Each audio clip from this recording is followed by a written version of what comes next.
I'll just, so that they may have a better context, I'll share some details. Today is 21st February 2021. We are here at New Life City Light Church. My name is Ron. My wife Jemmy and I have two children, and the elder one is Daniel, who is 8 years old today, and the younger one is my daughter Adriel, who is 4 years old today. This testimony is about God healing my son from brain cancer. To give a short background, I used to live in an apartment close by from here, and my work is in Manyata Tech Park, which is across the city. So every day I was traveling, crossing the entire city twice, once in the morning to reach office and once in the evening to come back. So that was taking a toll, so I decided to move somewhere close to office, and I moved to the Jakur area, which is close to office. And since we were involved in the BTM ministry, we used to drive down to BTM church every Sunday and participate in the ministry and the worship over there. So while we were in that new place, because I just moved back to this place again. So while we were in that new place, Jemmy fell sick few months before this whole thing started. Jemmy fell sick and she was sick unwell for few weeks. So one day during the BTM Sunday service, Pastor Samlal asked people who wanted prayer to come forward. So Jemmy went forward and Pastor laid his hands on her head, and as he prayed, he prophesied that I see a time that is coming when you will be in a situation like the Israelites between the Red Sea and the Egyptian army. But God will bring you out with a testimony. We thought about it, but we didn't pray about it. After in a few weeks, we had just moved ahead. We didn't really pray about it. And in November of 2018, that same year, there was a leaders conference for NLF. It was held at Campus Crusade, and I attended that. On the first day after the conference, when I went back home that night, I saw a dream. In that dream, I saw that there was a doctor who was standing in front of me, and the doctor had a small glass vial, a small glass bottle. I don't remember it's a male or female doctor, so let me just go with this. So I had a glass bottle, and the doctor was telling me, and in my dream I had the understanding that that glass bottle represented chemotherapy. And please remember, I was not planning for cancer. That was not there in our mind. We were just living just like everyone else. And that was suddenly out of the blue that I saw that dream. And that in my dream, I had the understanding that that glass bottle was chemotherapy. And the doctor told me in the dream, if you don't take this, you will live for 3 months. If you take this, you will live for 9 months. And in my dream, I had the understanding this will not happen. If through prayer, this is not going to happen. There is no need there won't be, what the doctor is saying is not going to happen. And then I woke up. Second day of the conference, when I went there, we were standing in line for tea. Pastor was with me, and I just told the dream casually to Pastor, last night I saw a dream like this. He immediately took me aside and he prayed over me. That was it, and after that I again let it go, didn't really pray much about it. In the first week of December of that year, I again saw a dream, and in that dream I saw that a major demonic power has risen up against me. And there were some other details in that dream, but I woke up, I didn't know what to expect. Again, I let go, didn't really pray. And then on 14th December 2018, Daniel first complained about headache. And it was severe headache. I had to come back from office. We gave him painkillers, and it subsided and he could rest. We let go of it. It was a Friday. Saturday, the next day, there was parent-teacher meeting. We went to meet the teacher. Daniel was still at home. He was not well. The teacher said that he is copying wrong from the blackboard. Please get his eyes tested. So that evening, we went to an optician and they did a computerized test and they said he had astigmatism. So we were thinking, okay, that explains his headache. We will get him glasses, get him eyes checked. But that day also he had a lot of headache. We gave him pain medicine and let him go to sleep. Sunday, the next day, he was still not well. I went to church in BTM alone. Jemmy and kids stayed back home because he was not in a position to come. So uh, when I was seated in the church just before the worship was going to begin, as I was praying, it was strongly impressed upon my mind from the letter of Peter that when Jesus was reviled, he did not revile back. When he was mocked, he did not mock back or he did not answer back. But he committed himself to the one, to the Father who judges righteously. And it was strongly impressed upon my mind that there might be situations which you will not control. Just like Jesus did not control the situations around him during that entire crucifixion time, but offered and surrendered to the Father's will. We also need to do that when the situations around you are totally out of control. So I thought that it might be a word for somebody in the church. So when I stood up to lead the prayer, I shared that and we prayed. I did not know that it was more for me than for anybody else because the situations after that were totally out of control. And then that evening, same evening, we took him to Columbia Asia emergency room because he was complaining about headache. When we reached there, they sent us back saying that he's okay. Monday, we met the pediatrician. He said, since he has astigmatism, meet an ophthalmologist. We went to the eye doctor. He checked, put drops, did some tests, gave some eye drops and sent us back. The eye drops aggravated Daniel's pain. Tuesday, we again went back to the hospital, met another eye doctor. That lady was nice and kind to Daniel. She said this pain cannot be because of eye pain. Meet the pediatrician again. We met the pediatrician again. He gave painkillers and told to meet the neurologist the next day. Next day again, we went to the hospital. We met another pediatrician because the first one had gone on holiday.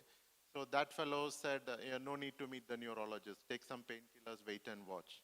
Then Daniel's pain was not reducing. By this time, he was totally lethargic. He was sleeping the whole day. Means the whole day, he was not getting up. He was just sleepy, sleepy, and sleeping.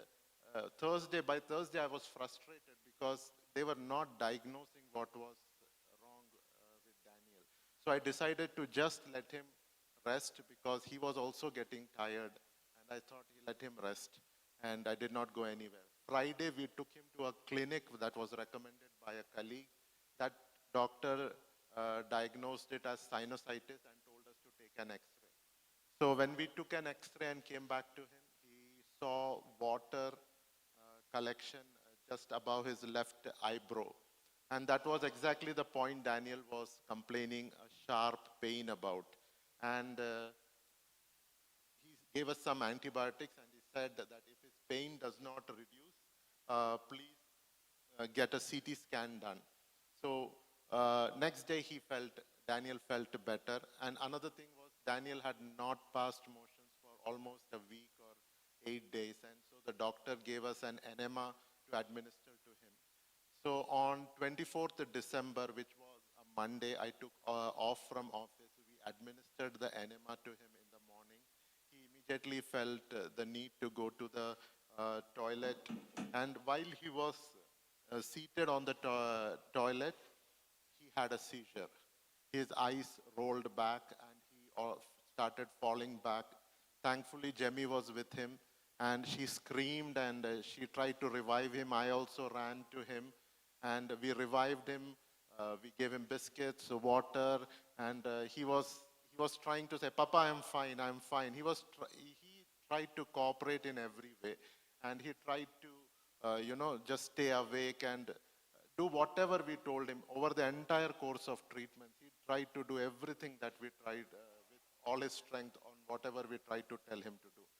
So he but he was again relapsing back into a drowsy state.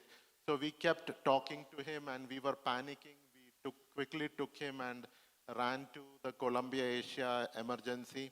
By that time, he was stable and they were again sending us back home saying that he seems okay, you can go back, it might be just coincidental.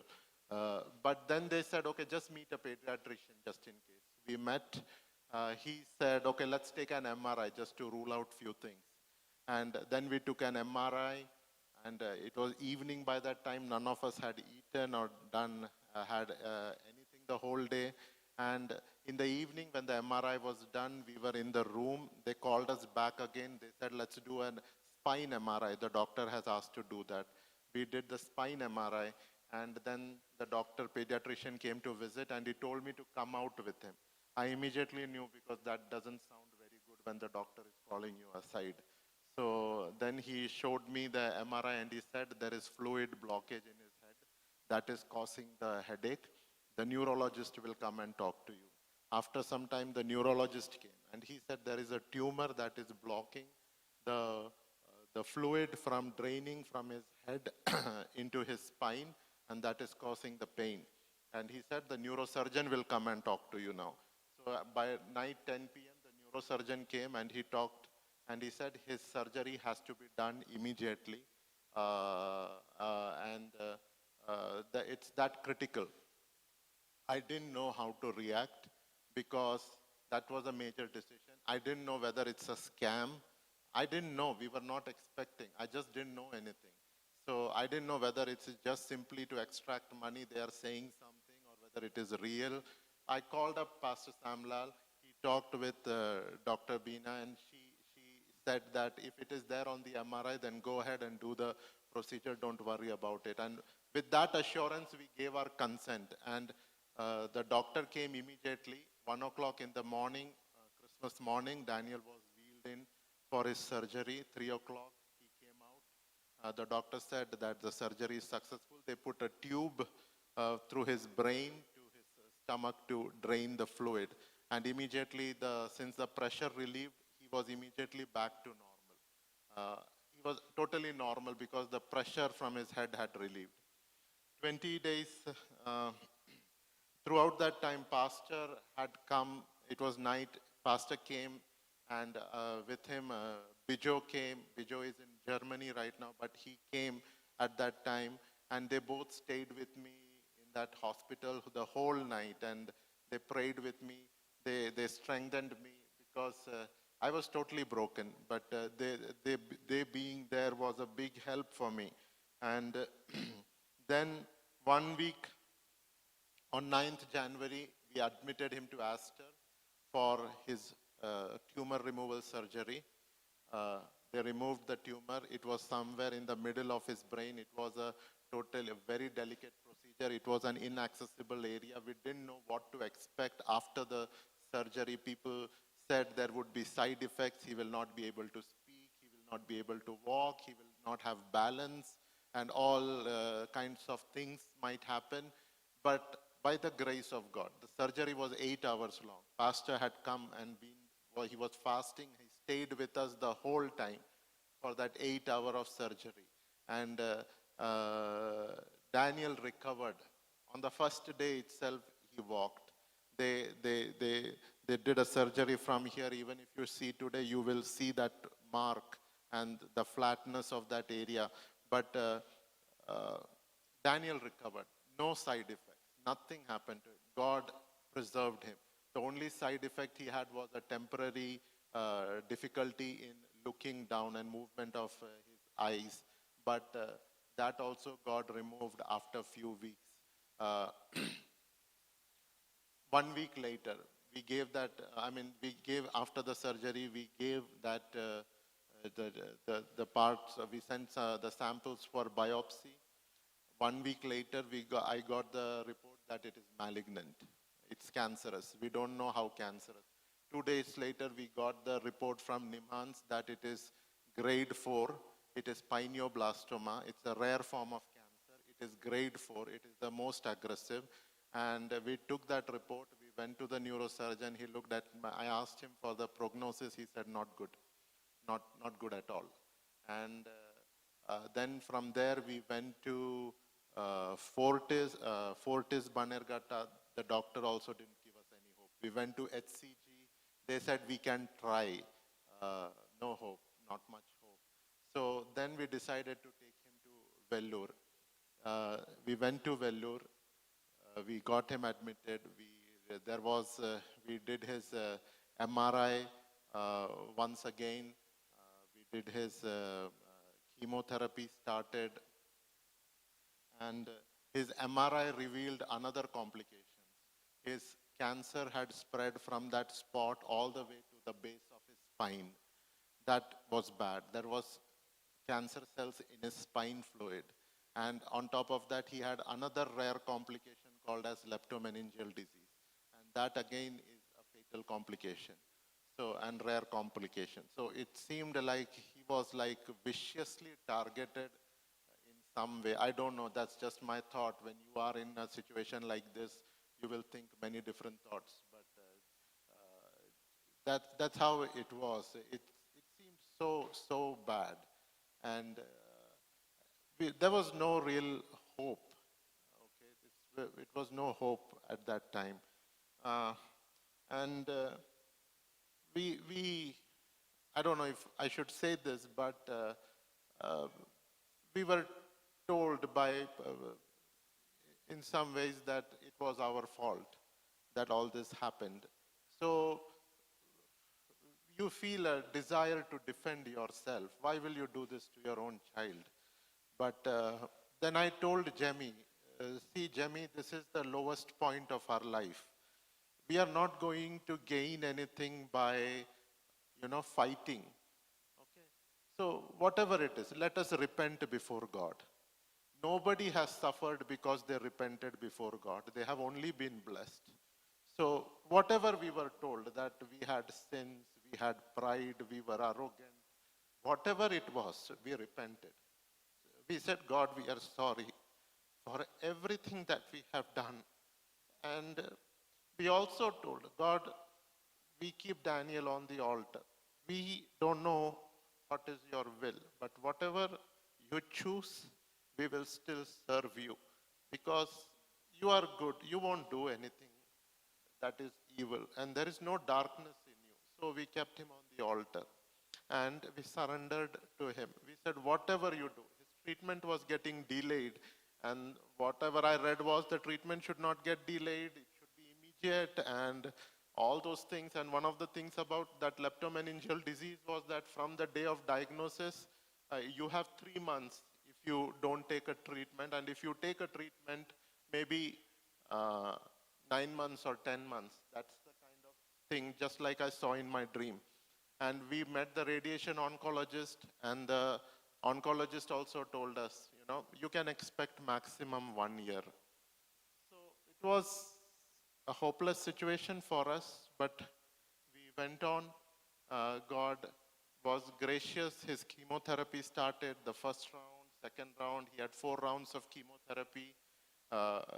In the first week of May, the chemotherapy ended, and it was time for radiation. After 1 month, we met the radiation oncologist, and they said that since the cancer had spread to his spine, we had to give him the radiation from his head till his spine, and that's like 3/4 of his body. It's a major radiation. Adults are not able to handle if they get any part of their body. He's a child, he's going to fall very sick. You should not panic. It is how the treatment is. And then they said a lot of things about radiation, that he will not be bright, or he will not grow tall, he will have this problem, that problem, and all those sorts of many things they said. And that was so discouraging to hear. And I was worried. I was dreading the day of radiation. There was 1 month gap, and I was so dreading that day of radiation. And there were 28 days of radiation, and it will not be a continuous 28 days, because you just cannot take it continuously. You take 1 dose, you fall sick, your blood levels go down, you have to recover, then you can go for the second dose, and like that 28 days. And those 28 days can span for 2 months or 3 months, depending upon how a person is able to cope. And in that time, I saw another dream. And see, some dreams are very personal and they make sense to you at that time and may not make sense to everyone, but that made sense to me at that time. I saw that I knew I was in a car, somebody else was driving the car, and we were in a park and we were going on a cemented road. And I knew that road. And in my dream, I knew that road. And just little if ahead, there was a canal that cuts that road. It is just wide enough, like this much, 3 or 4 feet wide and 3 or 4 feet deep. And it is just enough for one man to jump on the other side, but it is definitely not possible for a car to cross. The car will surely crash. And the person who was driving the car was going at speed, and I was like at grabbing my seat and waiting for impact of crashing into the canal. And I was telling him, stop, stop, stop. But that fellow didn't stop. And as we neared, I saw that water was flowing over the canal, and I was thinking, surely we are going to get into this. And but miraculously, in the dream, the car just went over as if there was nothing on the other canal or anything. So in the dream, I got out of the car and ran back to see maybe they put a bridge or something, or some kind of platform for the vehicle to cross. And when I went back and saw, everything was just like before. There was no bridge, there was no kind of way to cross, but we did cross. And in my dream, I said the hand of God was there to take the car on the other side. And that dream kind of strengthened me. And it strengthened all of us as I shared it with the family. And we went for the first day of radiation. The first day after taking the radiation, we went back to the hospital room for one day. Daniel immediately vomited 3, 4 times, and he fell, and he just was tired, and he fell. He lay down and he slept. But after that, he did not even vomit once. He did not fall sick. His blood levels and his levels fell down many times, but he did not fall sick. We had to take gaps in the radiation schedule, but he was able to finish it. And none of the things that the doctor said during the radiation, people who were attending the radiation, adults, were getting admitted in the hospital and all, but God preserved him. There was nothing for us to get him admitted. And during this whole time, there were times when his platelets fell down as low as 7,000. And every chemo round, once he got a fever. And during this treatment, your immunity just goes down to zero. And any fever can be fatal. So in one of those third rounds of chemo, when Daniel fell sick, I was in Bangalore here in the church. I had to leave the service and rush back, take an Ola and rush back to Vellore. I reached there, I told the driver to drive fast, and within 2 hours I reached Vellore. And I took him to the emergency. There, when they tested him, they gave him antibiotics, and like they thought we will go back home. They tested his blood and found that his WBC is only 300. It's supposed to be 10,000. It's just like he had zero immunity. There was zero immunity. That he would not be able to fight any infection, anything. We didn't know that. At that time, we didn't even understand the seriousness of the situation. We got him admitted. We stayed with him. He recovered. His WBC slowly was coming back. Even after coming back to Bangalore, his WBC had not risen up to that level. But during that whole time, God preserved him. So we were in a kind of a quarantine that whole time. And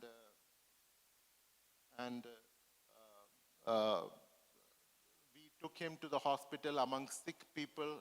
This boy is without immunity, but God protected him. no infection came to him. And we traveled in autos. We had to, it was not very ideal, but still, God protected him. That's all I can say. God protected him. And then when we came back, last year, January 2020, we went for his again follow-up MRI. The disease was stable, the tumor was still there, and his spine was clear, the leptomeningeal disease was clear, the tumor at the tumor site was still there. And it's a residual small tumor. It was not a clear report. They said it is stable, it is not increasing, it is not reducing. So it is like kind of the second best thing that can happen. So then COVID happened. We could not go for follow-up checkups or anything. And during this last whole year, we were praying that God, please give us a clear report.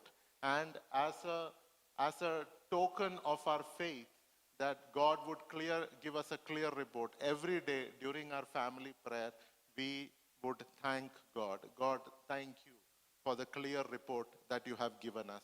Thank you. Every day we prayed and thanked God for the clear report that he is going to give us. Last week, we went for his follow-up MRI. We didn't go to Vellore. We went to Aster over here.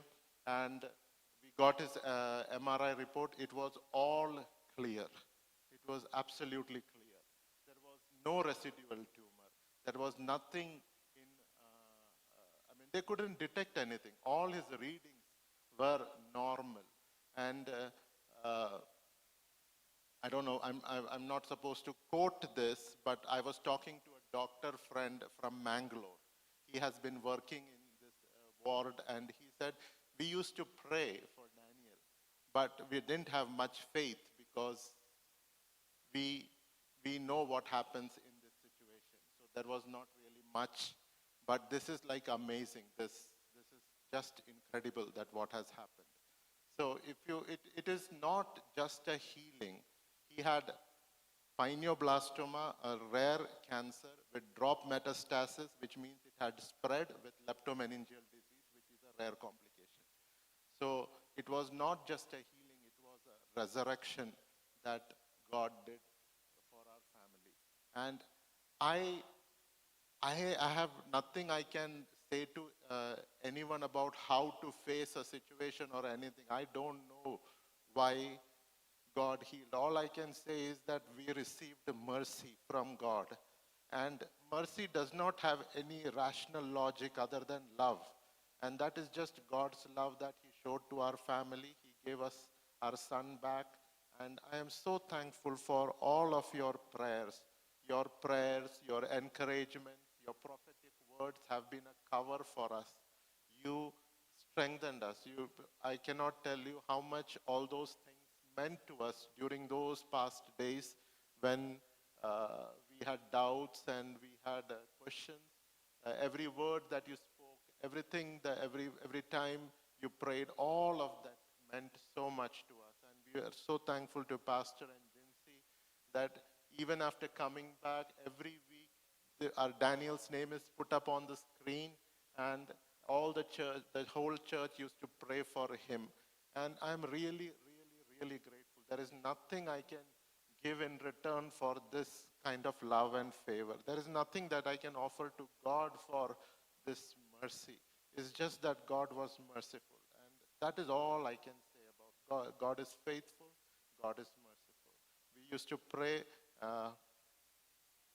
with this verse from Psalms that says, those who looked unto him, their faces were radiant and they were not ashamed. I used to pray and pray, Lord, I'm looking at your face. Do not let me be ashamed in case of Daniel. I'm just looking at you. I do not know anything else. I'm just looking at you. So I stopped reading about all the medical things, all the internet articles, because they are so negative and it so just destroys your faith. I told Jemmy, you also don't read. I'm also not going to read. Let's just pray. So God was merciful. I'm so thankful to everyone for praying. Please uphold him in prayer. This is just testimony I am sharing because we got a clear report in our hands, and it's all your prayers and your support. Thank you so much. God bless you.